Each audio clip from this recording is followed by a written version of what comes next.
Hello students, तो कैसे हैं आप सब। आई होप आप सब अच्छे से होंगे एंड आपके एग्जाम की प्रिपरेशन भी अच्छे से हो रही होगी।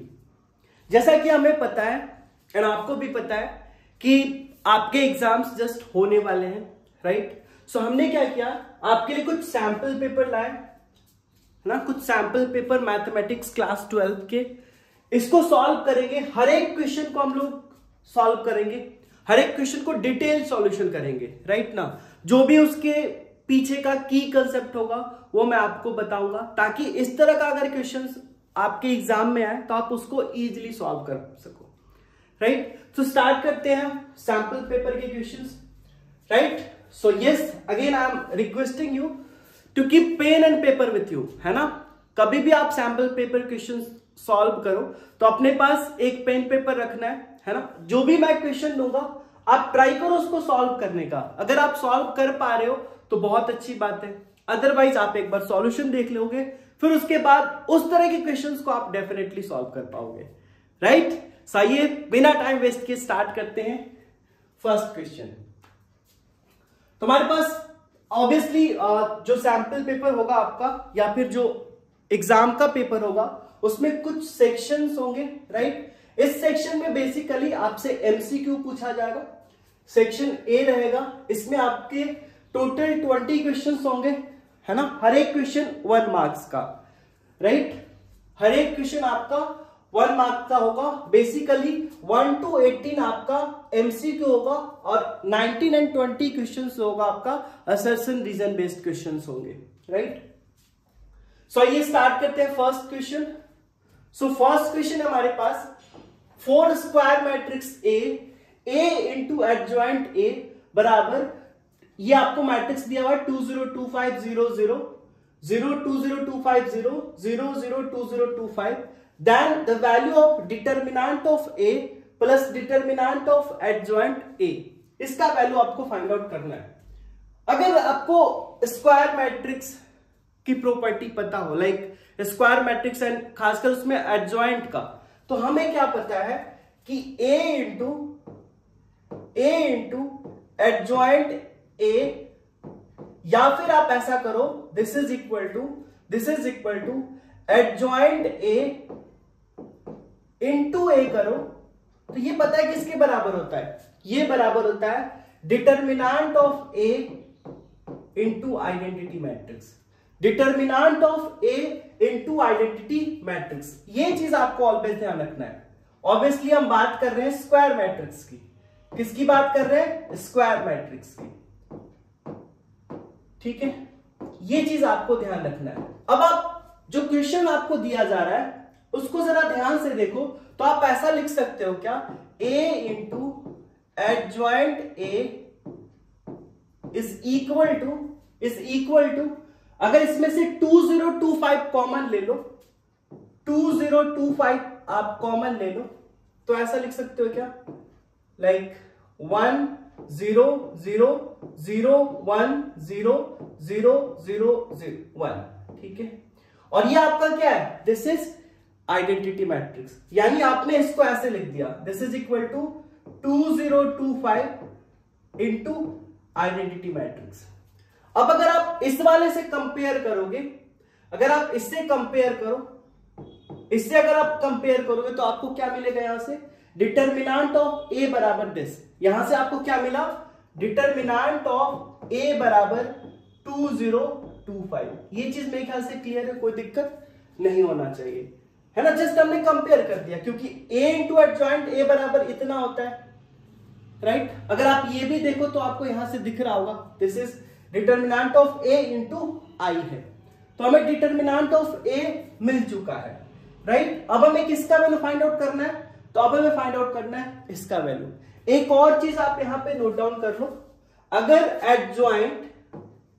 एडजॉइंट ए का आप डिटर्मिनेंट निकालते हो, राइट ना, तो इसका वैल्यू होगा determinant of A raised to the power n-1, determinant of A raised to the power n-1, जहां पे n क्या है, order of the matrix, n क्या है आपका, ऑर्डर है।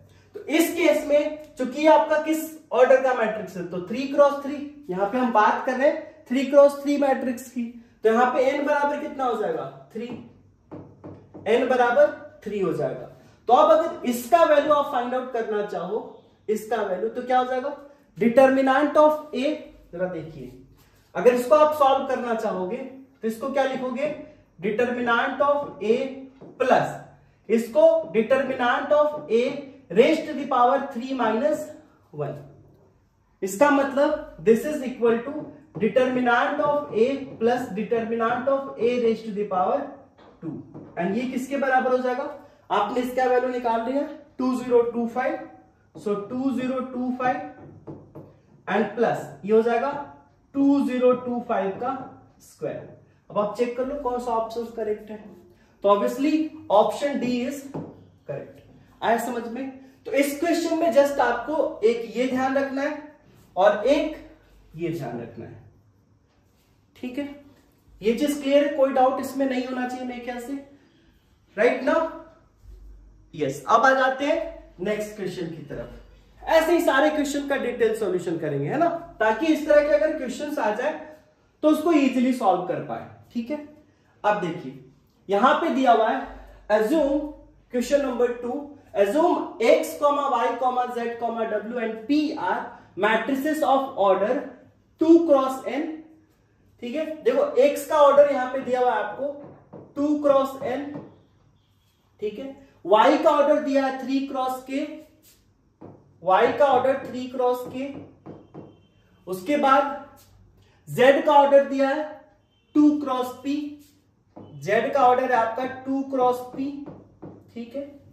एंड w का ऑर्डर है n क्रॉस 3, w का ऑर्डर क्या है n cross 3, and then p का ऑर्डर दिया आपका p क्रॉस k, ठीक है? p का ऑर्डर है p क्रॉस k। अब एक बार फिर से क्वेश्चन को पढ़ते हैं, क्या बोला जरा आपसे, assume these are the matrices of order this respectively, then the restrictions on n, k and p show that py plus wy will be defined। मतलब आपसे पूछा जा रहा है कि अगर ये डिफाइंड है, अगर ये डिफाइंड है ना, अगर ये डिफाइंड है तो n, k एंड p पर क्या रिस्ट्रिक्शंस होना चाहिए, ठीक है? एक कंसेप्ट यहां पे आपको ये ध्यान रखना है, वो क्या कंसेप्ट है जरा समझिए। अगर आप दो मैट्रिक्स को मल्टीप्लाई करते हो, सपोज करो एक मैट्रिक्स A है जिसका ऑर्डर m क्रॉस n है, और एक दूसरा मैट्रिक्स B है जिसका ऑर्डर p क्रॉस q हो, जस्ट लेट्स से। अब आप चाहते हो AB निकालना, है ना, AB मैट्रिक्स, तो AB पॉसिबल तभी होगा, ध्यान रखना, AB पॉसिबल तभी होगा जब पहला का n, मतलब पहला का ये कॉलम, ये आपको क्या बताता है, दिस इज रो, और ये क्या बताता है कॉलम को, है ना? तो क्या हो जाएगा, पहले का कॉलम एंड दूसरे का रो बराबर होना चाहिए, यानी यहां पे क्या होना चाहिए, n is equal to p होना चाहिए, तभी आपका ये AB डिफाइंड होगा, और AB का ऑर्डर क्या हो जाएगा m क्रॉस q, ठीक है ना? ये दोनों इक्वल होना चाहिए, ये दोनों इक्वल होना चाहिए, तो AB का ऑर्डर हो जाएगा m क्रॉस q। इसी तरह से आप BA के लिए सोच सकते हो, है ना? इसी तरह से BA के लिए क्या हो जाएगा, जरा देखिए, B का ऑर्डर आपने लिखा है P cross q, and A का ऑर्डर आपने लिखा है क्या, A का ऑर्डर है m क्रॉस n। तो BA कब पॉसिबल होगा, BA तभी पॉसिबल होगा जब m एंड q इक्वल हो, और ऑर्डर कितना हो जाएगा, p क्रॉस n ऑर्डर हो जाएगा। बट इसके लिए क्या होना चाहिए, q एंड m दोनों इक्वल होना चाहिए, तभी आपका ये पॉसिबल है BA, है ना? अब आ जाइए क्वेश्चन पे। क्वेश्चन में बोला जा रहा है py। अब देखो py मतलब देखो p का ऑर्डर आपको क्या दिया हुआ है, p का ऑर्डर देखिए जरा, p का ऑर्डर है p क्रॉस k, ठीक है, ठीक है? एंड y का ऑर्डर कितना है जरा देखिए, y का ऑर्डर है 3 क्रॉस k, है ना, y का ऑर्डर 3 क्रॉस k है। यहां तक क्लियर है? अब आप बताओ मुझे, अगर आपको पी वाई फाइंड आउट करना है ना, तो पी वाई कब फाइंड आउट कर सकते हो? पी वाई कब फाइंड आउट कर सकते हो?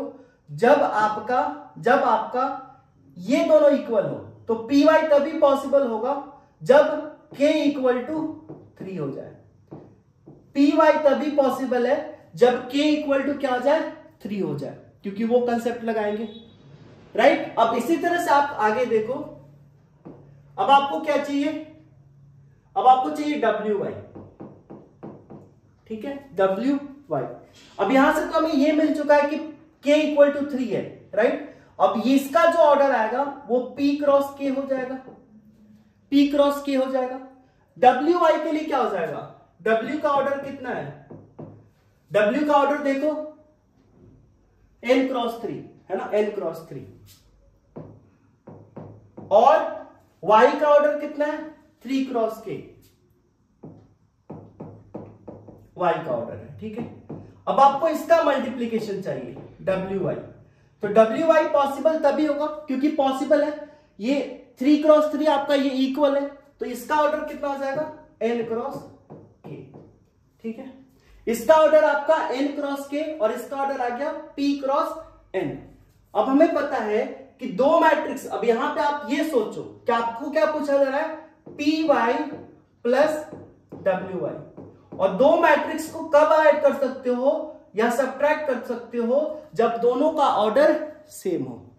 अगर ये 2 क्रॉस 2 है तो ये भी 2 क्रॉस 2। तो आपका पी वाई का ऑर्डर क्या है? देखना जरा, पी वाई का ऑर्डर क्या है? तो पी वाई का ऑर्डर आपका है p क्रॉस k, और डब्ल्यू वाई का ऑर्डर कितना है? n cross k। तो ये दोनों तो आपका इक्वल है, k और k तो इक्वल है ना, k और k तो आपका इक्वल है। अब यहां पे p एंड n को भी इक्वल होना पड़ेगा, p एंड n को भी इक्वल होना पड़ेगा। तो कंडीशन हमारे पास ये आया, पी वाई आपका p cross k, n cross k, ये दोनों इक्वल है, तो p एंड n को इक्वल होना पड़ेगा।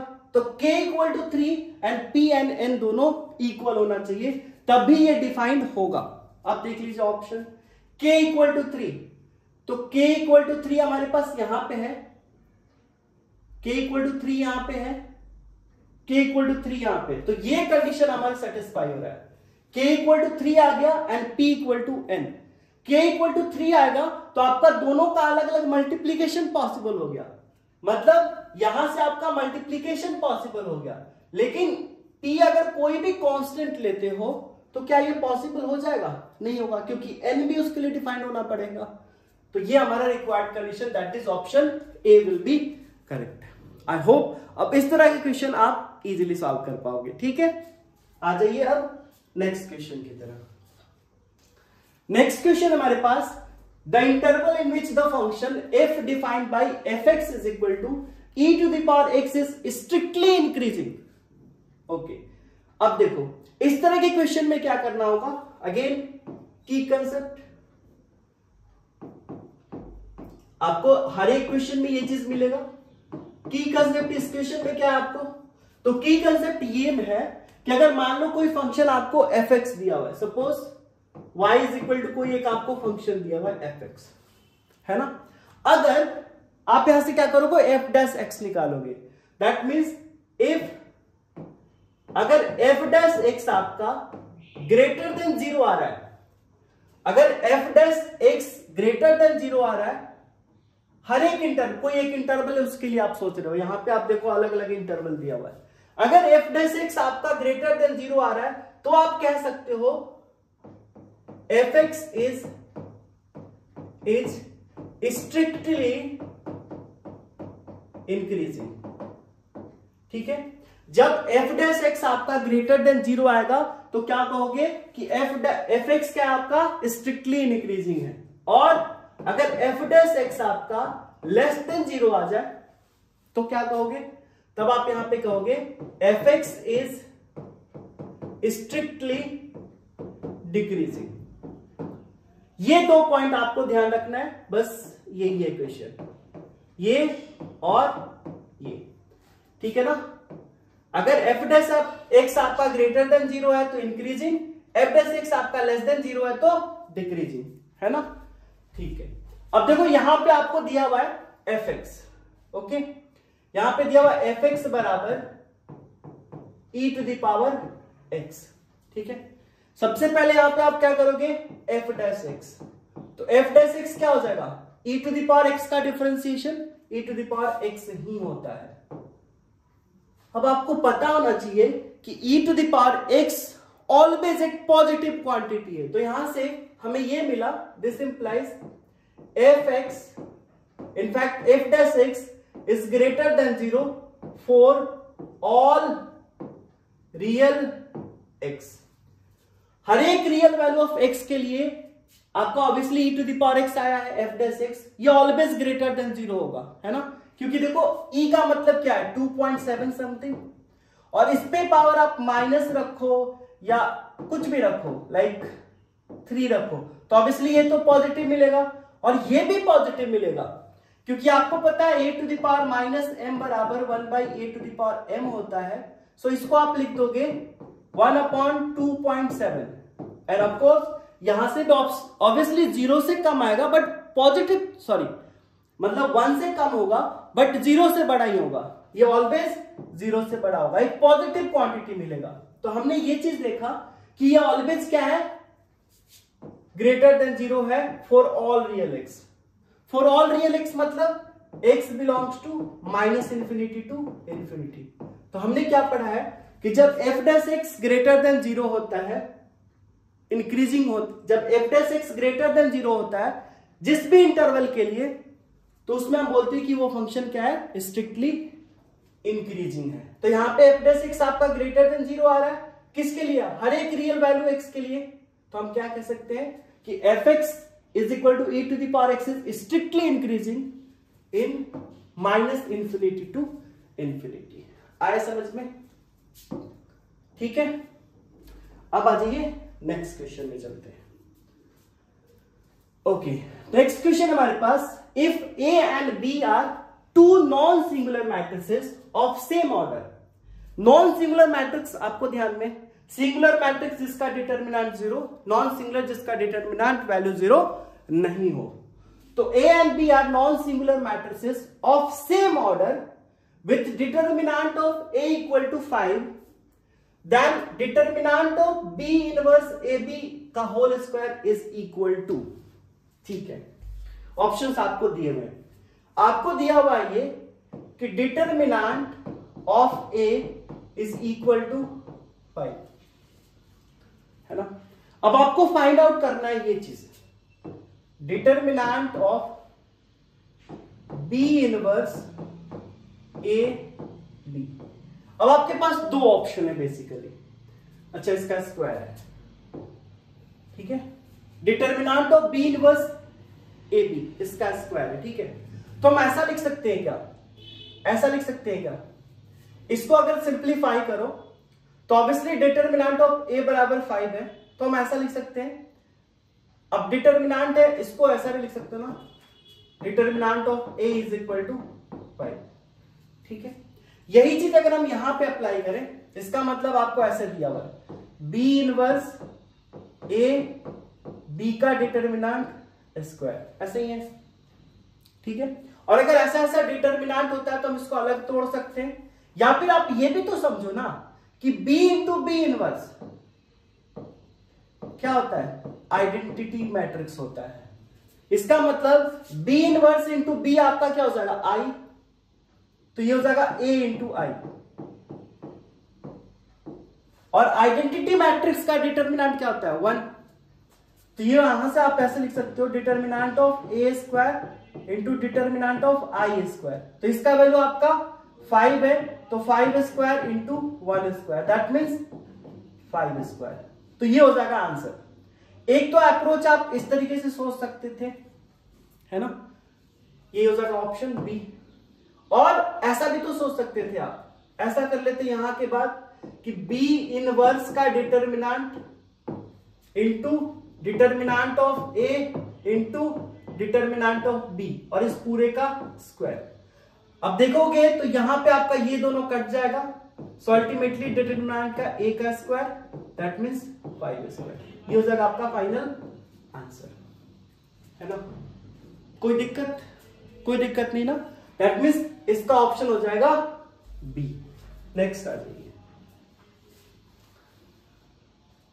ओके, नेक्स्ट हमारे पास the value of n such that the differential equation x to the power n dy by dx is equal to y log y minus log x plus 1 where x y belongs to real plus is homogeneous।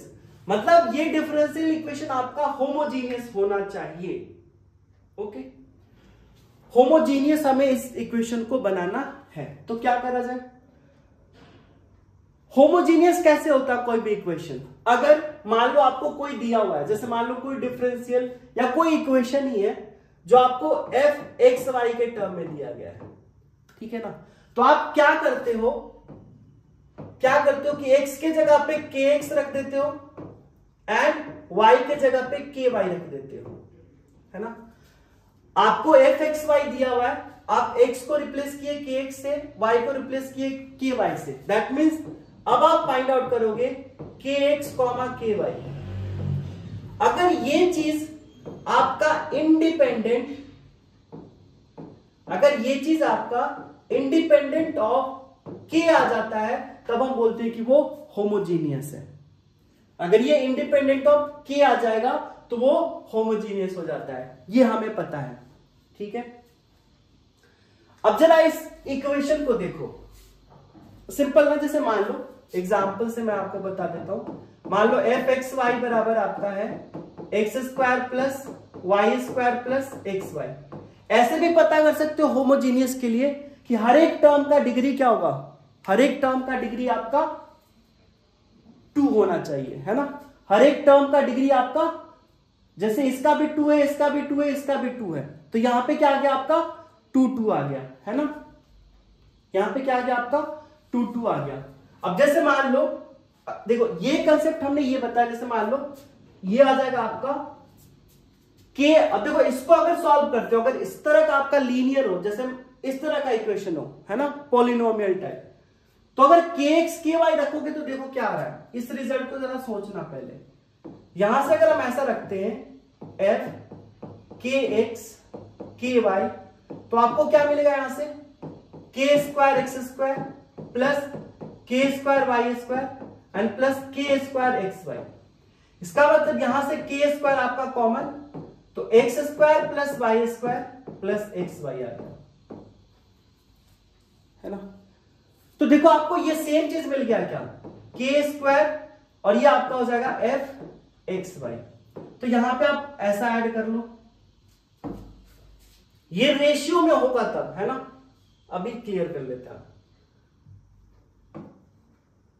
ये F x Y हमने ये रखा, तो यहां से क्या आ जाएगा के एफ एक्स वाई। अब इस के पे पावर आपका, जैसे मान लो अगर डिग्री 1 है तो यहां पे हम ऐसा कर लेते हैं n। ये बेसिकली आपका डिग्री बताएगा, ठीक है। ये k to the power n क्या बताएगा? डिग्री बता देगा। तो ऐसा अगर आ जा रहा है इंडिपेंडेंट, मतलब ऐसा नहीं कि किसी में k रह गया, मतलब ऐसा अगर हो सकता है कि किसी में k रह गया या किसी में 1/k आ गया, वो चीज मैं कहना चाह रहा था। जैसे मान लो ऐसा होता आपके पास कि एफ एक्स बराबर एक्स स्क्वायर प्लस वाई होता, तो अगर इसमें अगर आप एफ के एक्स करते, एक्स वाई है, अगर मान लो के एक्स, अगर इसमें आप एफ के एक्स करते के वाई करते, तो क्या जाता? के स्क्वायर एक्स स्क्वायर प्लस के वाई। अब देखो यहां पे आप के स्क्वायर को ये पूरी तरह से हटा नहीं सकते हो, मतलब ये डिपेंडेंट हो जाएगा। देखो जरा, अगर के स्क्वायर आप कॉमन लेते हो तो यहां से तो एक्स स्क्वायर आएगा, बट यहां पे आएगा वाई बाई के, मतलब ये जो टर्म हो गया ना आपका के से डिपेंडेंट हो गया। वही चीज मैं कह रहा था, ठीक है, क्लियर है। चलिए, तो होमोजीनियस मतलब हर एक टर्म का डिग्री सेम होना चाहिए। बट इस केस में हम कैसे पता करेंगे? डिफरेंशियल इक्वेशन के केस में। तो डिफरेंशियल इक्वेशन को देखो जरा, अगर हम इसको ऐसे लिखें, x to the power n है, dy बाई dx है, is equal to y bracket. अब हमें पता है log a minus log b। log a minus log b को आप क्या लिख सकते हो?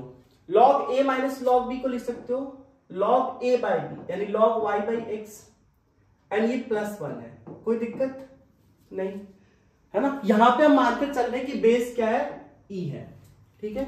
बेस यहां पे क्या है, तो बेस इज ई, है ना।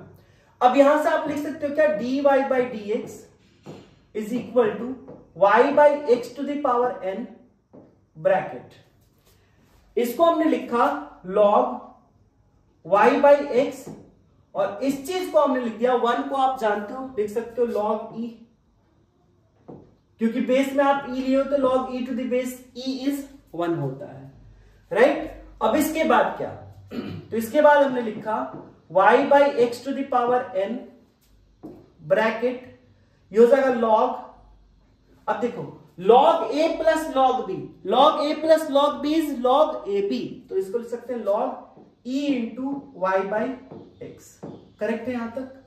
तो ये हो गया आपका dy बाई डी एक्स, है ना। अब आपको होमोजीनियस बनाना है। होमोजीनियस बनाने का मतलब, अगर मान लो यस, इसमें हमने एक चीज और डिस्कस कर लेना है बेसिकली, अगर आपका ये p बाई क्यू फॉर्म में आ रहा है, लाइक सपोज कर लो आपने एफ एक्स वाई लिखा है, ये मान लो p बाई क्यू फॉर्म में आ जाए, p बाई क्यू फॉर्म में आ जाए, that means X square plus X Y divided by X Y, है ना। तो देखो न्यूमरेटर का भी डिग्री 2, डिनोमिनेटर का भी डिग्री 2, मतलब ये जरूर आपका होमोजीनियस इक्वेशन है ना। अगर मान लो यहां पे एफ एक्स वाई की जगह पे आपका D Y by D X हो गया, तो ये क्या हो गया आपका होमोजीनियस डिफरेंशियल इक्वेशन। क्यों हुआ, क्योंकि इसका भी डिग्री 2, इसका भी डिग्री 2, इसका भी डिग्री 2। अगर आपको चेक करना है तो क्या करो, x को रिप्लेस कर दो kx से एंड y को रिप्लेस कर दो ky से। अगर ऐसा करते हो तो देखो क्या मिल रहा है आपको, तो यहां से आपको मिलेगा dy बाई डी एक्स बराबर x के जगह पे kx, that means k square X square, plus यहां पे भी देखो k इंटू के, तो k square X Y divided by k square X Y. अब ये ऊपर से k स्क्वायर कॉमन, तो X square plus X Y, और नीचे क्या बच जाएगा, तो k स्क्वायर आपका है एंड एक्स वाई। तो ये क्या हो गया आपका इंडिपेंडेंट ऑफ k आ गया क्या, इसमें से पूरा टर्म आपका k से इंडिपेंडेंट आ गया, है ना। तो अगर ऐसा आ जाता है तो हम बोलते हैं कि ये डिफरेंशियल इक्वेशन क्या है, होमोजीनियस है, ठीक है। एक तो आपके पास था डिग्री से चेक कर लो, या फिर दूसरा ऐसे चेक कर लो, ठीक है। क्लियर ना, यानी हाँ ये चीज क्लियर है आपको, कोई दिक्कत नहीं। अब आपको इसको होमोजीनियस बनाना है। अब जरा सोचना, अब आपको क्या करना है, इस वाले को होमोजीनियस बनाना है। तो होमोजीनियस मतलब अगर मान लो आप y को अगर ky, x को ky रखते हो, तो सेम हमारा इक्वेशन k से इंडिपेंडेंट आना चाहिए। या फिर ऐसा समझो कि यहां पे y का डिग्री 1, यहां पे x का डिग्री 1, यहां पे डिग्री 1, तो यहां पे भी डिग्री क्या होना चाहिए बताइए, 1, दैट मीन्स n बराबर 1 होना चाहिए। Yes, option B will be correct. समझ में आ गया, ठीक है ना। और होमोजेनियस इक्वेशन को, डिफरेंशियल इक्वेशन कैसे सॉल्व करते हैं, y बराबर vx मानकर, यह आपको पता होना चाहिए, ठीक है। आ जाइए नेक्स्ट क्वेश्चन की तरफ। ओके, नेक्स्ट क्वेश्चन बोला जा रहा है, if the points x1 y1 x2 y2 and x1 plus x2 y1 plus y2 are collinear, then x1 x2 is equal to what। Simple सा है ये बेसिकली आपको बोला जा रहा है कि ये तीनों पॉइंट्स कोलिनियर है। तो आपको ध्यान में होगा कोलिनियर के लिए क्या करते हैं, या तो डिस्टेंस फॉर्मूला लगा दो, या फिर स्लोप लगा दो, या फिर एरिया ऑफ ट्रायंगल लगा दो। आपके पास मल्टीपल ऑप्शन है सॉल्व करने का, ठीक है। अगर आप चलते हो कि डिटर्मिनेंट से सॉल्व करें, तो अगर आपके पास पॉइंट ए है x1 y1, b है x2 y2 एंड c है x3 y3, ठीक है।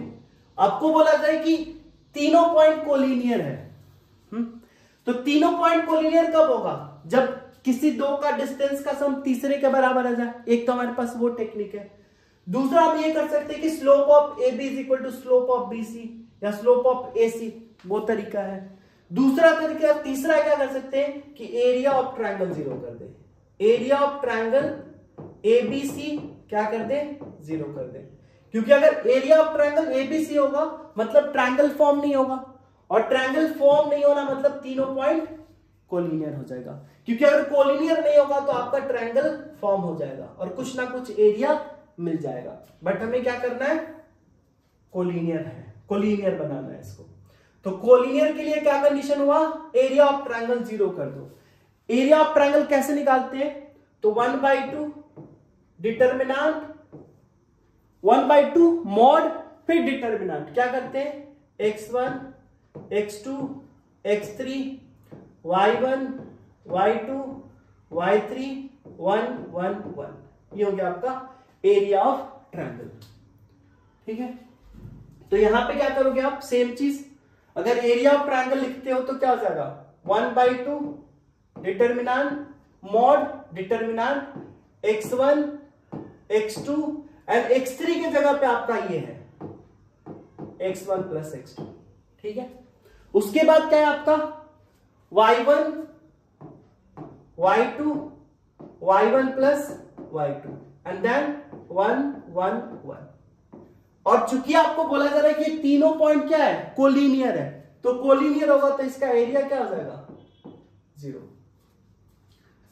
है ना। अगर एरिया जीरो आ गया तो ऑब्वियसली आप क्या करोगे? आप यहां पे सॉल्व कर लो, तो ये सारा चला जाएगा 1/2 इधर, तो जीरो हो जाएगा, है ना। यानी यहां पे अब आपको क्या मिल गया? This thing. मेरे ख्याल से ये कोई दिक्कत नहीं होना चाहिए। सबको हटा के हमने इतना कर लिया। अब आप इसको सॉल्व कर सकते हो। क्या करोगे? किसी दो एलिमेंट्स को जीरो बना लो, किसी एक रो या कॉलम को। तो हमने क्या किया? R2 tends to R2 minus R3 and R3 tends to R3 minus R1 कर दिया। ठीक है, राइट। अब देखो जरा, अगर आप R2 tends to R2 minus R3 करते हो तो क्या मिलेगा? अगर ये वाला ऑपरेशन परफॉर्म करते हो आप तो क्या मिलेगा यहां पे? तो R2 माइनस R3 मतलब R2 में से आपको R3 घटाना है, R2 में से आपको R3 घटाना, तो ये तो सेम रह जाएगा। ठीक है, अब X2 में से आपको ये घटाओगे तो क्या मिलेगा? माइनस X1, और Y2 में से ये घटाओगे तो माइनस Y1, और यहां पे 0, 1 माइनस 1 0। अब इसमें से आपको ये घटाना सेकेंड। अब जब करते हो ये वाला चीज, अगर आप ये वाला चीज करोगे तो R3 में से 1 घटाना है, तो R3 में से ये 1 घटाओ जरा, तो क्या हो जाएगा? x1 plus x2 minus x1, तो कितना बचेगा? x2। इसमें से y1 घट जाएगा तो बचेगा y2, और ये 0 हो जाएगा। आया समझ में?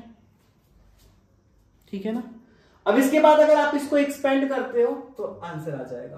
तो 1 के लॉन्ग करते हैं, 1 के लॉन्ग एक्सपेंड करेंगे तो इसको हमने ऐसे क्लोज कर लिया।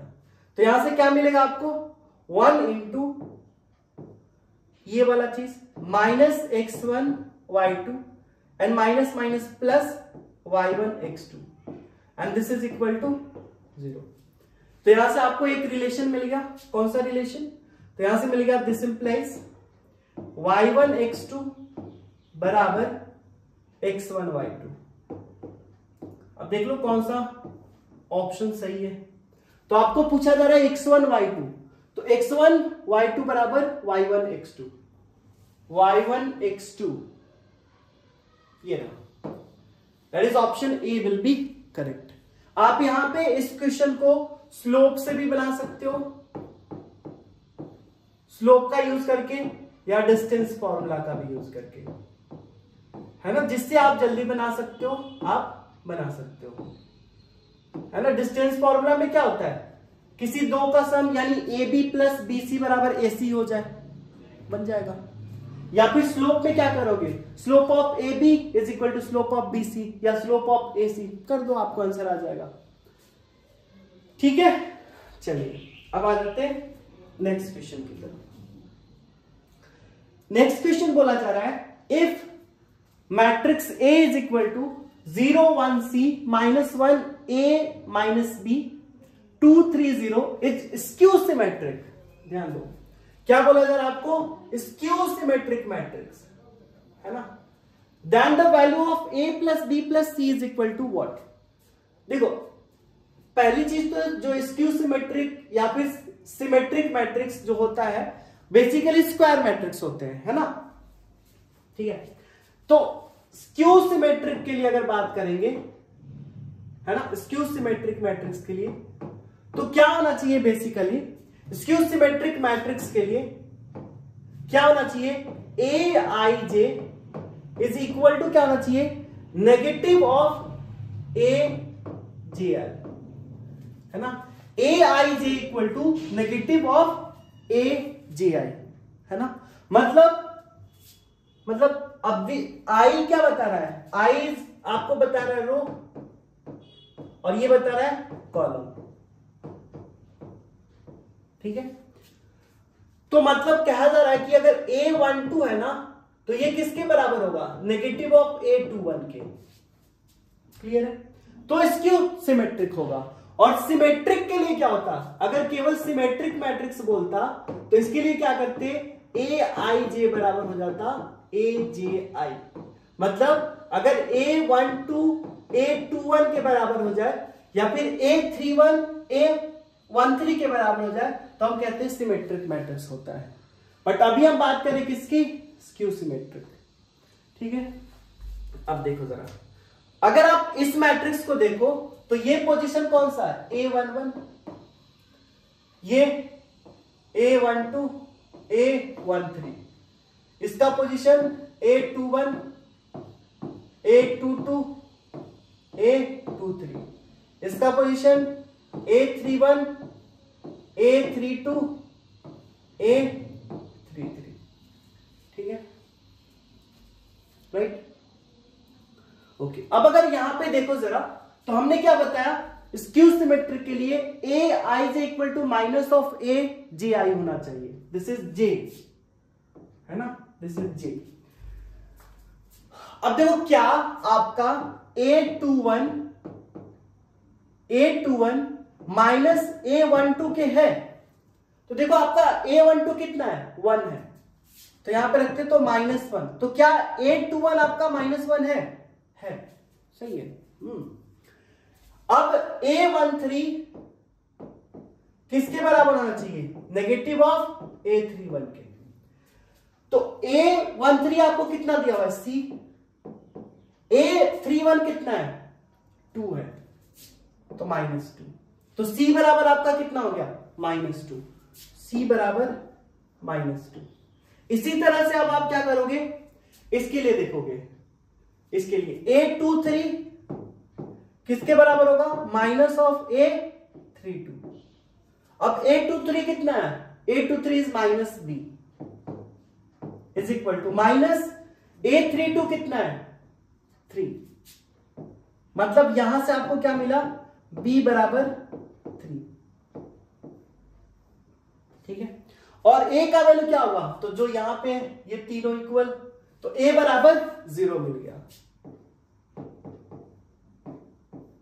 तो A बराबर 0, B बराबर 3, C बराबर -2। आपको पूछ रहा है A plus B plus C, तो क्या हो जाएगा, A plus B plus C का वैल्यू, A बराबर 0, B बराबर 3, C बराबर -2, तो कितना हो गया, 1।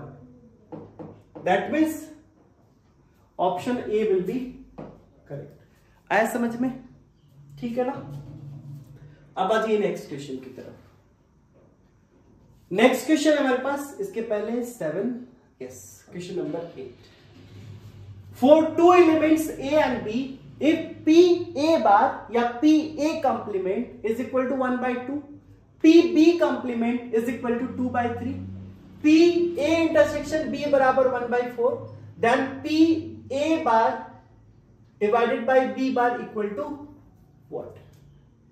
सबसे पहले जो फाइंड आउट करना है ना वो चीज निकालो, आपको ये फाइंड आउट करना है, इसका वैल्यू फाइंड आउट करना है, राइट। सो अगर इसको आप लिखो तो क्या आपका P A complement slash B complement यही है ना। इसको आप कैसे लिख सकते हो? So this is P A complement intersection B complement, और जो नीचे में उसको हम ऐसे लिख देते हैं, ये लिखते हैं by using formula, simple formula, है ना। अब आपको एक चीज पता है, क्या पता है?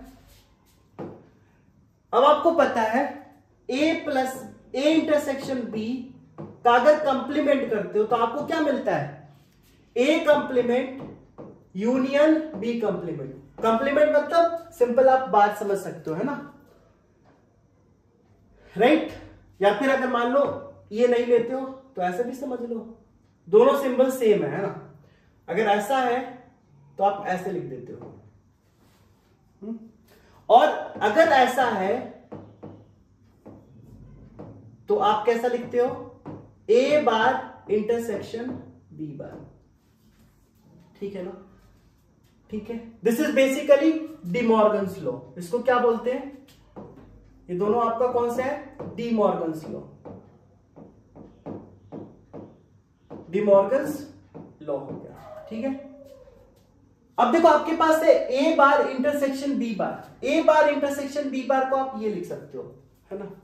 तो हमने क्या किया, इसको लिख दिया पी ए यूनियन बी और इस पूरे का bar divided by P B bar, है ना। और इसको अब क्या करोगे? एक चीज और हमें ये पता है, जस्ट सारी चीजें नोट डाउन करते चलो आप। This is the D Morgan's law. और इसमें क्या हमें पता है? हमें ये भी पता है, देख लो, हमें ये पता है कि अगर पी ए प्लस और इसका अगर आप कंप्लीमेंट लेते हो तो क्या हो जाता है? इसका वैल्यू 1 हो जाता है। P A plus P A complement is equal to 1। इसका मतलब आप कह सकते हो कि पी ए कंप्लीमेंट बराबर 1 माइनस पी ए। क्या ये चीज अप्लाई करके हम यहां पे लिख सकते हैं? कुछ ऐसा लिख सकते हैं क्या? 1 minus P A union B, बताइए जरा, ऐसा लिख सकते हैं ना? बिल्कुल लिख सकते हैं। अब आपको चाहिए क्या? अब आपको चाहिए basically value A union B का, पी ए यूनियन बी का, जो कि यहां पे आपको नहीं दे रखा है ना। अच्छा, एक चीज और बताओ आप मुझे, अगर आपको यहां पे दे रखा है, क्या दे रखा है? यहां पे दे रखा है P A bar, P A बार बराबर 1/2, तो पी ए कितना हो जाएगा? 1 माइनस 1/2, ठीक है। तो ये कितना हो गया? 1/2, ठीक है। इसी तरह से पी बी बार के बारे में से देखो जरा, तो पी बी कितना हो जाएगा? 1 माइनस 2/3, दैट मीन्स 3 माइनस 2/1 यानी 1/3 हो जाएगा, ठीक है। और पी इंटरसेक्शन बी तो आपको पता है। अब एक फॉर्मूला और जानते हो आप, रख लो, यूज कर लो। क्या जानते हो फॉर्मूला? सो आप फॉर्मूला जानते हो, पी ए यूनियन बी बराबर P A plus P B minus P A intersection B. ये पता है ना आपको, ठीक है। तो यहां पे आप वैल्यू रख लो। पी ए का वैल्यू हमने निकाला 1/2, पी बी का वैल्यू हमारे पास 1/3 आ चुका है ना। और ए इंटरसेक्शन बी इज 1/4। इसको अगर सॉल्व करोगे तो 2, 3 और 4 का एलसीएम 12 हो जाएगा। यहां पे 6 प्लस 4 माइनस 3 हो जाएगा, ठीक है। ये कितना आ जाएगा? 6 प्लस 4 इज 10, 10 माइनस 3 इज 7, तो 7/12 आ जाएगा। ये चीज क्लियर है क्या? 7/12 आ गया। पी ए यूनियन बी का, है ना, पी ए यूनियन बी कितना आ गया 7/12। जस्ट आपको बताने में इतना टाइम लग रहा है, बट अगर सॉल्व करोगे आप तो इजी है ना, इजी है, क्योंकि ऑब्जेक्टिव क्वेश्चन एमसीक्यू है तो आप फटाफट सॉल्व करना चाहोगे, बट हम यहां पे आपको पूरा कंसेप्ट बता रहे हैं तो टाइम लग रहा है ना। ठीक है, अब देखो आपको सारा वैल्यू मिल चुका है। So this is equal to 1 minus P A union 7/12, और इसका वैल्यू तो आपको डायरेक्ट दे रखा है 2/3। तो ये कितना हो जाएगा, this is equal to 12 minus 7/12 divided by 2/3, मतलब 12 में से 7 जाएगा तो 5/12 डिवाइडेड बाय 2/3, मतलब this is equal to 5/12 into 3/2। कटेगा, हाँ 3 4 जा 12, 3 से कटेगा 3 4 जा 12, दैट मीन्स 5/8। क्या ऑप्शन में है, हाँ ऑप्शन सी। तो ये हो जाएगा इसका correct answer, right. Okay, next आ जाइए। नेक्स्ट हमारे पास है the value of alpha, the value of alpha if the angle between vector P 2 alpha square I cap minus 3 alpha J cap plus K cap and vector Q is equal to I cap plus J cap plus alpha K cap is obtuse is, बोला था कि the value of alpha if the angle between, अच्छा इन दोनों vector के बीच अगर angle आपका obtuse है then alpha का वैल्यू क्या होगा। ठीक है, आपको पता है कि cos थीटा, अगर मान लो दो वेक्टर आपके पास P एंड Q है, दो वेक्टर आपके पास P एंड Q है, तो आपको पता है कि cos थीटा, अगर मान लो इसके बीच का एंगल हमने ले लिया है थीटा, तो cos थीटा बराबर आप क्या जानते हो, cos थीटा बराबर P dot Q divided by magnitude of P into magnitude of Q, यही होता है ना। मल्टीप्लाई कर दो तो क्या हो जाएगा, या फिर देखो अब यहां से आपको क्या बोला जा रहा है कि थीटा जो है, थीटा क्या आपका ऑब्ट्यूज है, थीटा ऑब्ट्यूज होने का मतलब 90 से बड़ा, थीटा ऑब्ट्यूज होने का मतलब क्या है 90 से बड़ा, मतलब थीटा 90 से जब बड़ा होता है, आपको ये पता है, ये first quadrant, second quadrant, third quadrant and fourth quadrant, जब थीटा आपका 90 से बड़ा हो जाए, ऑब्ट्यूज हो जाए, तो सेकेंड क्वाड्रेंट में आ रहा है, और सेकेंड में कॉस क्या होता है नेगेटिव, है ना। तो थीटा अगर ऑब्ट्यूज है, इसका मतलब क्या लिख सकते हो कि कॉस थीटा जो है आपका लेस देन 0 हो जाएगा। थीटा ऑब्ट्यूज है तो कॉस थीटा आपका लेस देन 0 हो जाएगा, नेगेटिव हो जाएगा, क्योंकि सेकेंड क्वाड्रेंट में गया, है ना। कहने का मतलब कि हमारा P dot Q divided by magnitude of P magnitude of Q ये लेस देन 0 हो जाएगा। अब यहां से आपको एक चीज ध्यान होना चाहिए कि ये सारा क्या है, मैग्नीट्यूड है ना, ये आपका क्या है, वेक्टर का मैग्नीट्यूड है, तो ये भी पॉजिटिव होगा और ये भी पॉजिटिव होगा, तो ये दोनों तो पॉजिटिव होना है, तो बात तो इसकी खत्म। अब आपको इसको लेस देन करना है, दिस इंप्लाइज आप लिख सकते हो क्या, P dot Q less than 0 होना चाहिए। ये आपका रिक्वायर्ड कंडीशन हो गया कि दोनों वेक्टर का डॉट प्रोडक्ट क्या हो जाएगा, लेस देन 0। अब डॉट प्रोडक्ट निकाल दो, डॉट प्रोडक्ट में क्या करते हैं, आई के कोफिशिएंट को आई से, यानी कितना हो जाएगा, तो यहां से हो जाएगा P डॉट Q, तो 2 अल्फा स्क्वायर इंटू 1 यानी 2 अल्फा स्क्वायर, फिर इसका कोफिशिएंट -3 अल्फा माइनस +1 यानी -3 अल्फा, उसके बाद इसका coefficient 1 into alpha, so plus alpha, ये क्या होना चाहिए, लेस देन 0 होना चाहिए, करेक्ट है। ये समझ में आ गया ना, डॉट प्रोडक्ट में कोई दिक्कत नहीं ना? अगर दिक्कत हो तो एक बार मैं लिख देता हूं। अगर मान लो कोई आपका वेक्टर ए है, A1 आई कैप प्लस A2 जे कैप प्लस A3 के कैप, एंड कोई वेक्टर बी है B1 आई कैप B2 जे कैप B3 के कैप। तो इसका अगर डॉट प्रोडक्ट लोगे that is A dot B, तो क्या हो जाता है? ये हो जाता है आपका A1 B1 plus A2 B2 plus A3 B3। Correct है? यही हो जाता है डॉट प्रोडक्ट। यही चीज हमने करा है। तो यहां से अब आपको क्या मिल रहा है? देखो जरा, यहां से आपको मिल रहा है 2 alpha square and minus 2 alpha less than 0। यहां से 2 अल्फा कॉमन ले लो तो अल्फा माइनस 1 लेस देन 0। ठीक है, इस 2 को आप इधर ले जा सकते हो क्योंकि 2 एक पॉजिटिव क्वांटिटी है। तो अब क्या लिख सकते हो आप? यहां से alpha into alpha minus 1 less than 0। अब यहां पे क्या करोगे आप? साइन स्कीम यूज करोगे, है ना?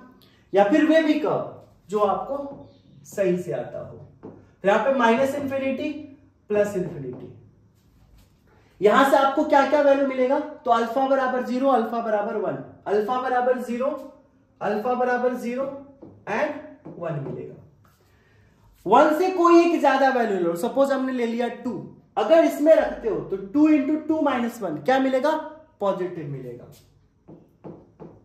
है ना? 1 से छोटा बट 0 से बड़ा 0.5, तो 0.5 ये पॉजिटिव लेकिन ये नेगेटिव, तो positive into negative is ultimately you get negative. और 0 से कम रख लो, माइनस 1 रख लो, तो negative negative, negative into negative is positive, तो यहां पे आपको पॉजिटिव मिल रहा है। अब आप यहां पे किस वैल्यू के लिए सॉल्व कर रहे हो? तो लेस देन 0 के लिए। तो लेस देन 0 किस में आ रहा है? इसमें, मतलब अल्फा बिलोंग्स टू किस में हो जाएगा? 0 to 1। यहां पे क्लोज नहीं करेंगे क्योंकि लेस देन 0 है, तो क्या हो जाएगा? Alpha belongs to 0 to 1। ये हो जाएगा आपका फाइनल आंसर। अब देख लो ऑप्शन, तो ऑप्शन इज बी। आ गया समझ में? सारा बेसिक कंसेप्ट से, है ना? यहां पे एक चीज और लिख लो, अगर A क्रॉस B आपसे पूछा जाए तो क्या करते हैं? आई कैप जे कैप के कैप, पहले A है तो A1 A2 A3 B1 B2 B3, है ना? ये होता है। ठीक है, हाँ। अब आगे बढ़ते हैं। आगे हमारे पास दिया हुआ है if magnitude of A vector A equal to 3, magnitude of vector B equal to 4 and A plus B का magnitude equal to 5, then A minus B का मैग्नीट्यूड क्या होगा? ओके, एक चीज मैं आपको बताना चाहूंगा जो बहुत ज्यादा यूज होता है क्वेश्चन में, राइट? वो क्या है? अगर मान लो आपको दो वेक्टर A एंड B दिया हुआ है ना, और इन दोनों के बीच का एंगल अगर थीटा है तो नोट डाउन कर लो आप, vector A plus vector B का जो मैग्नीट्यूड होता है ये होता है मैग्नीट्यूड ऑफ वेक्टर A का square plus magnitude of vector B का स्क्वायर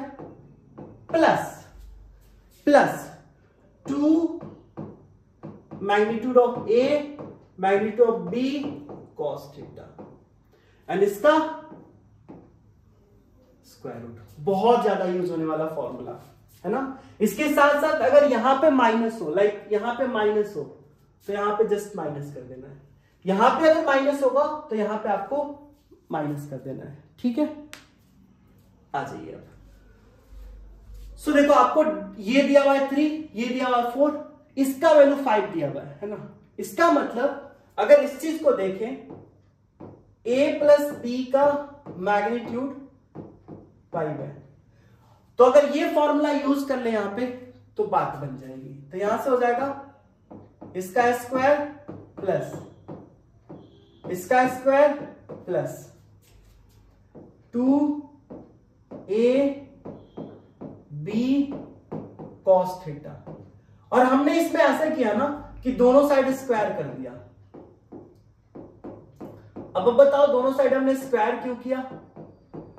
स्क्वायर इसलिए किया ताकि ये स्क्वायर रूट हट जाए, हट गया square root, and this is equal to क्या आ जाएगा 25, है ना।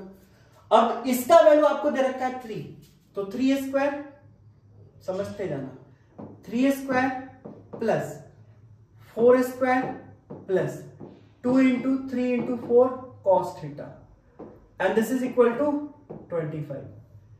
3 स्क्वायर 9, 4 स्क्वायर 16, तो 9 प्लस 16 25 हो गया काम। यहां से 4 3 12 24 cos theta is equal to 25।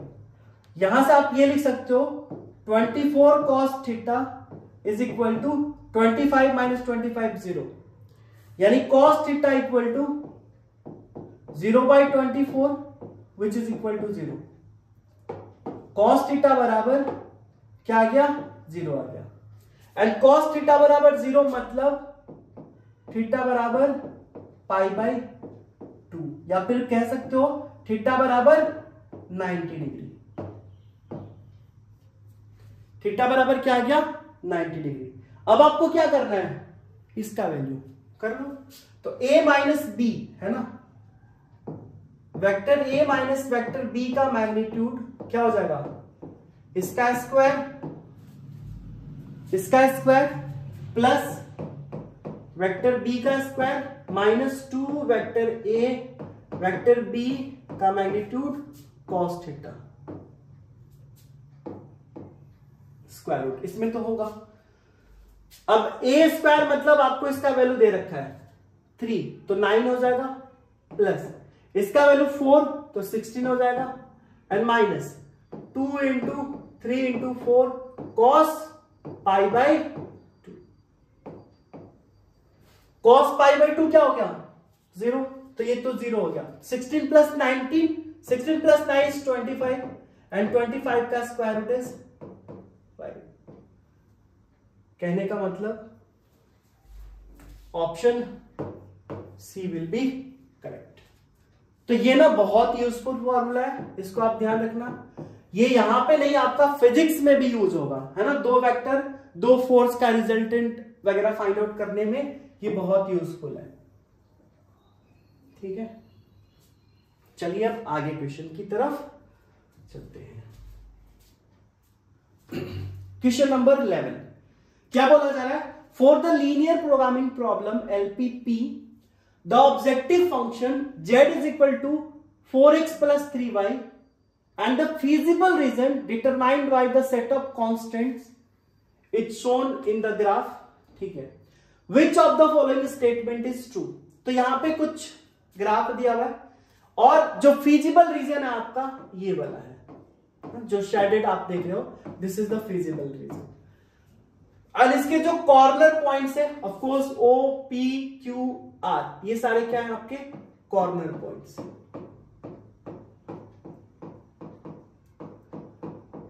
Clear है? Z बराबर आपका जो ऑब्जेक्टिव फंक्शन क्या दिया हुआ है? तो Z बराबर 4x प्लस 3y, है ना। अब यहां से कुछ चीजें हैं, देखना जरा। Which of the following statement is true? Maximum value of z is this, maximum value at this, value of z is this, ठीक है। बेसिकली आपको क्या करना है? हर एक कॉर्नर पॉइंट पे वैल्यू फाइंड आउट करना है ऑब्जेक्टिव फंक्शन का। तो हमने क्या किया, यहां पे ले लिया कॉर्नर पॉइंट्स। कॉर्नर पॉइंट्स आपके क्या क्या है? 0 0 0 0 एंड 0 40, उसके बाद 30 20 एंड एक और पॉइंट है।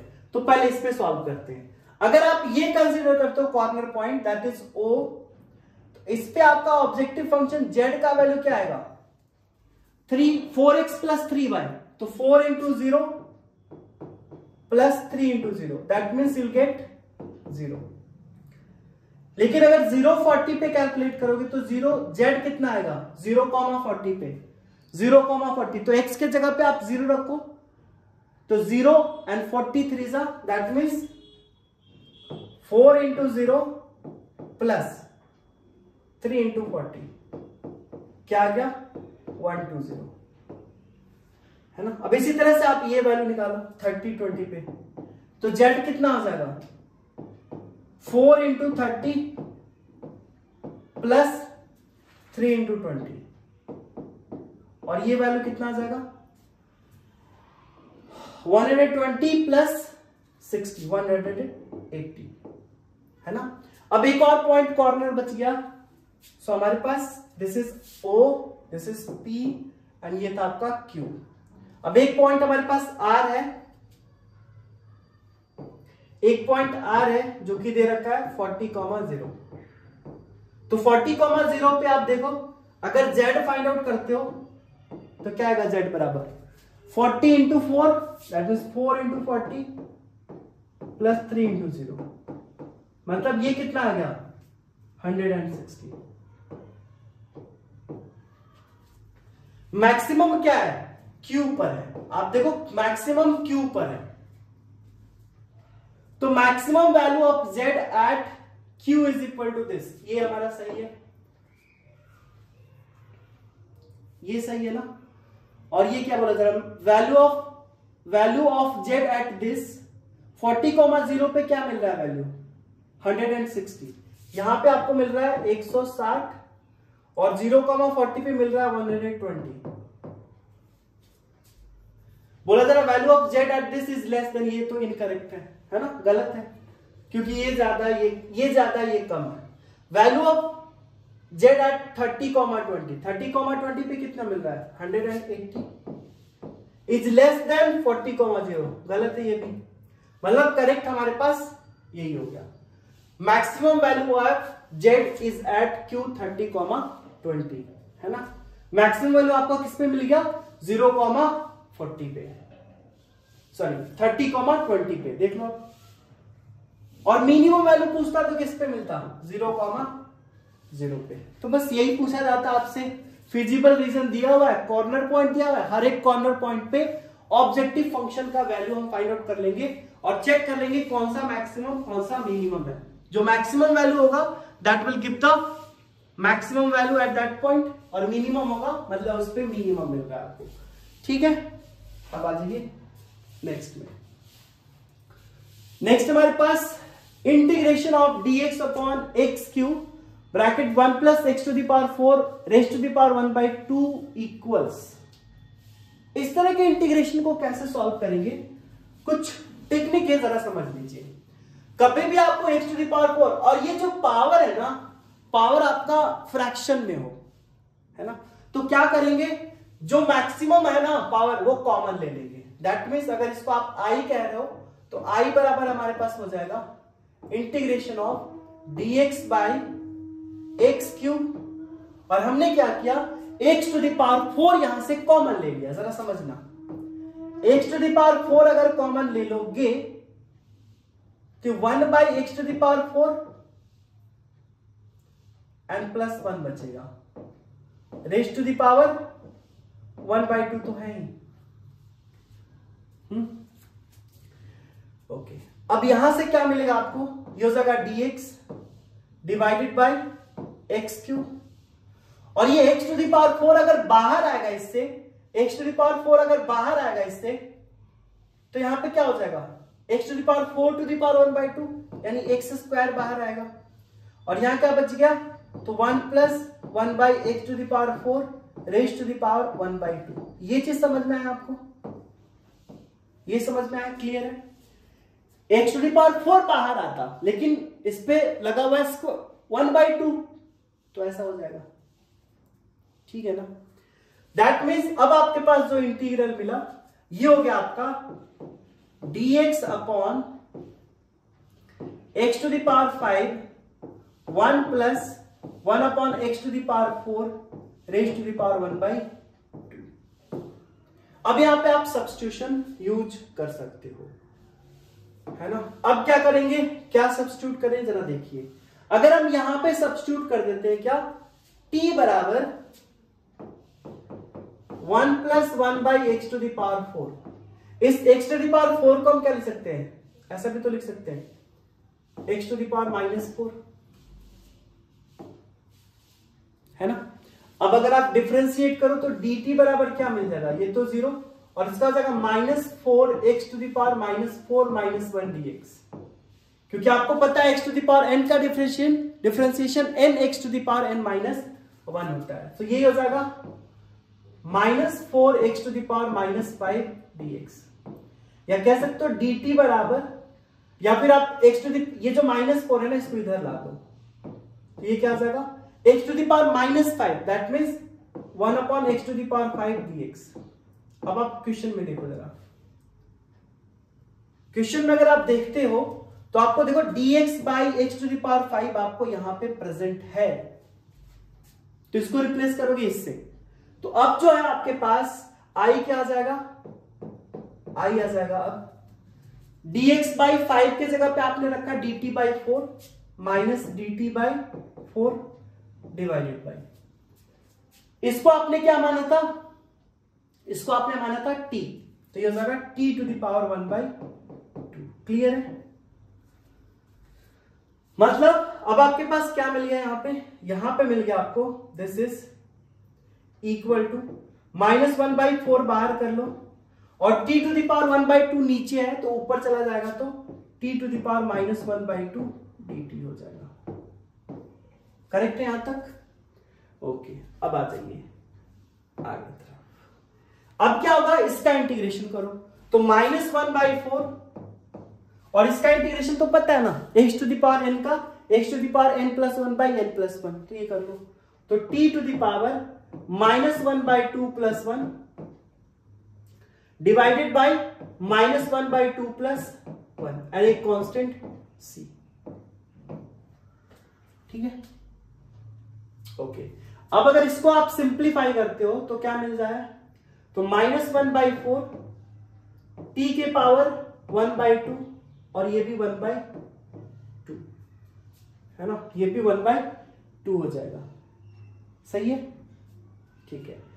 अब देखो ये 2 से 2 कटा प्लस, मतलब यहां पे आप क्या लिख सकते हो, ये हो जाएगा -1/2 और t के जगह पे आप ये 2 से 2 कट जाएगा, है ना, क्योंकि ये 2 चला जाएगा ऊपर तो कटेगा, t to the power 1/2, t आपने माना था ये, that is 1 + x to the power -4, तो इसको आप ऐसे भी तो लिख सकते हो, या चलो एक लाइन लिख लेते हैं, x to the power -4 to the power 1/2, तो रूट में लिख सकते हैं बिल्कुल +c, क्योंकि ऑप्शन सारा रूट में था इसलिए हमने रूट में लिख दिया, कोई दिक्कत नहीं होना चाहिए।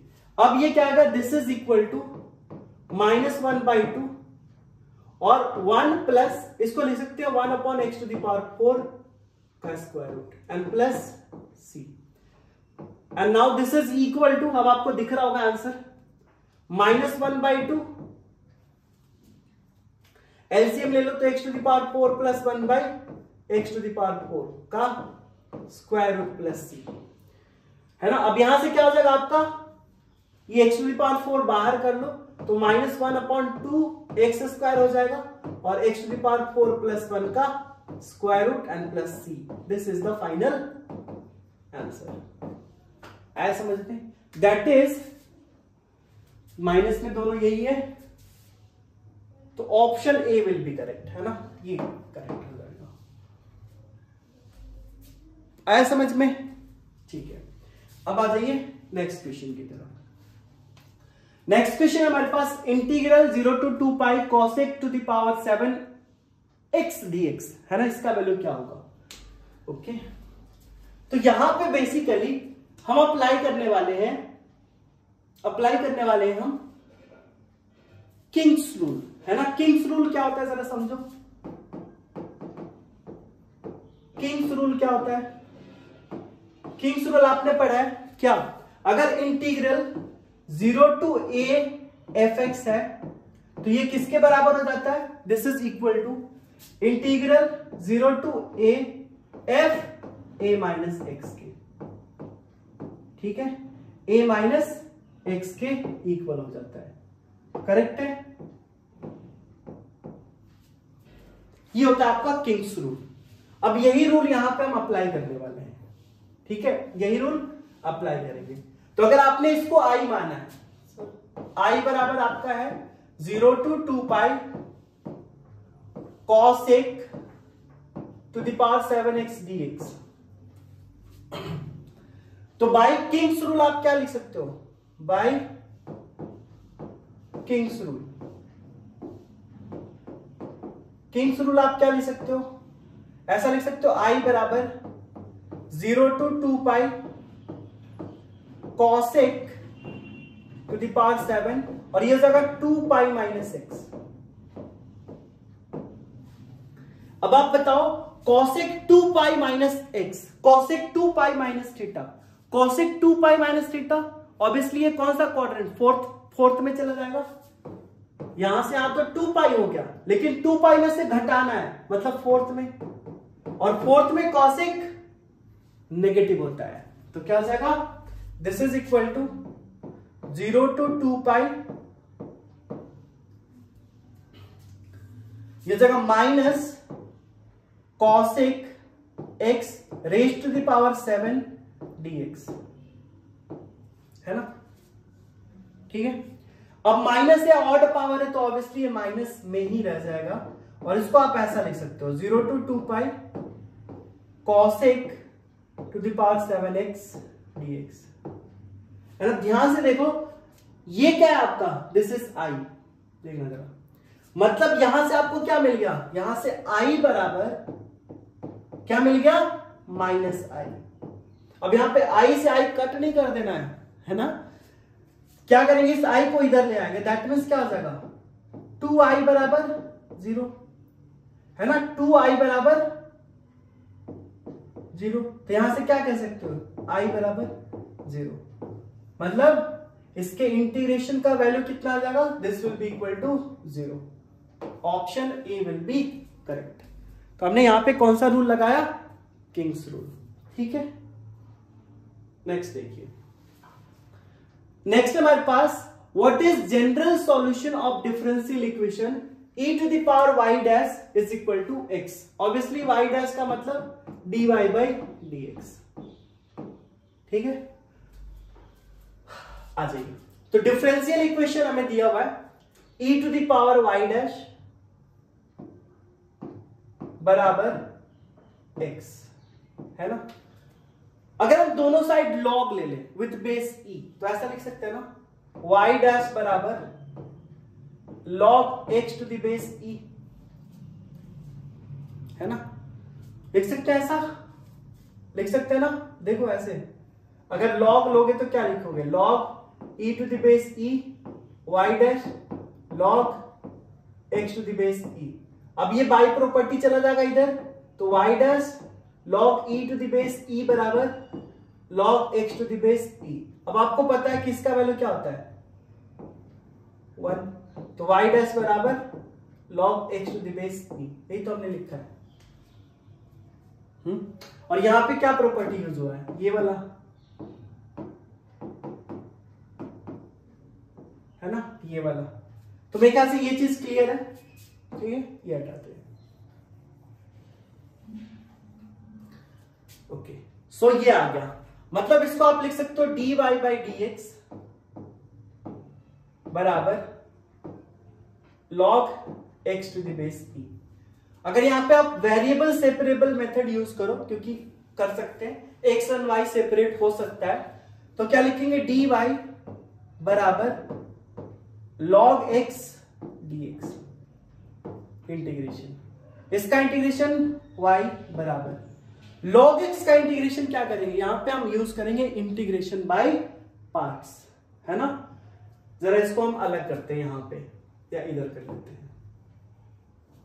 log x का इंटीग्रेशन, ठीक है,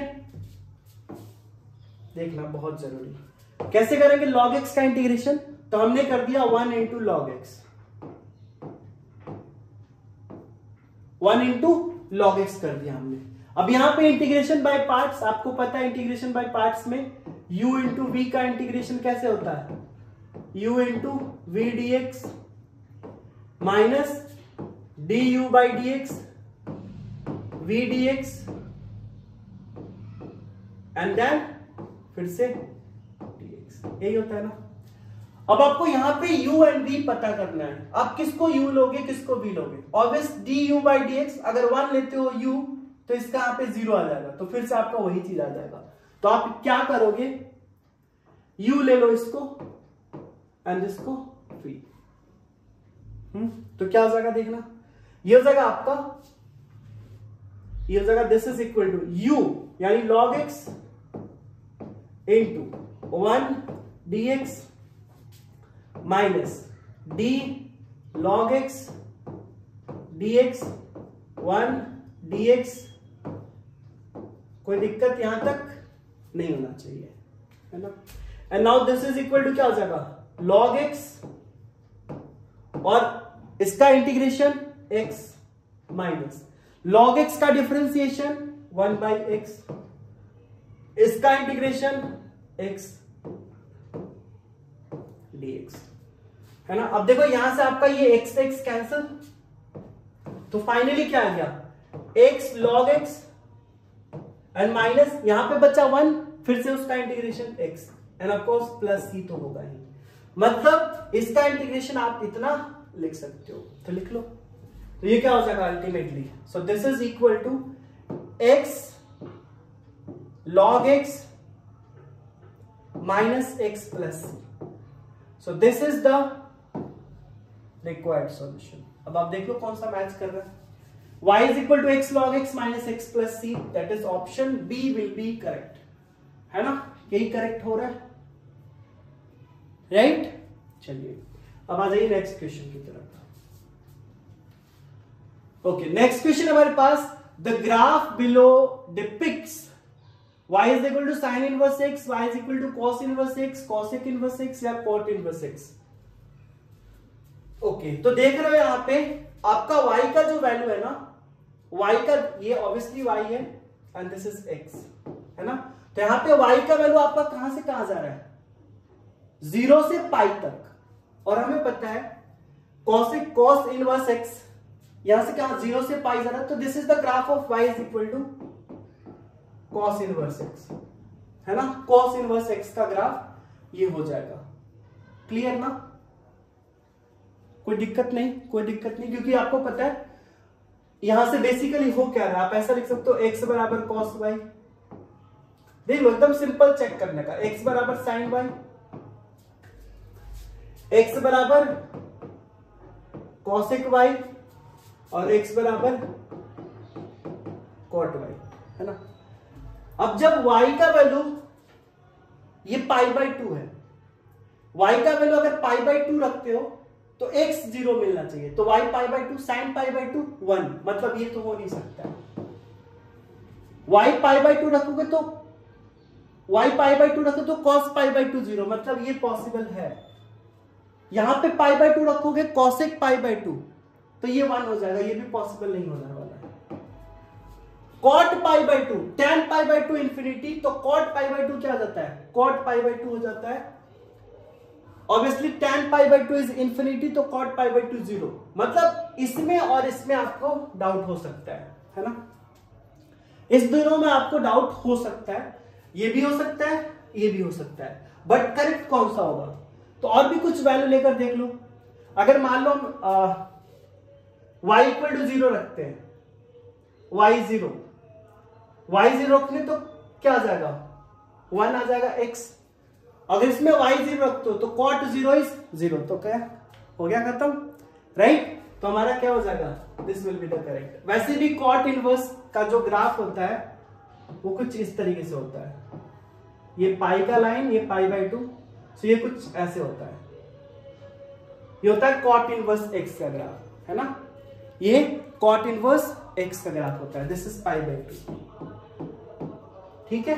सो हमारा करेक्ट ऑप्शन यहां पे क्या हो जाएगा, ऑप्शन बी, राइट। क्लियर है, कोई दिक्कत कोई डाउट नहीं ना, ओके।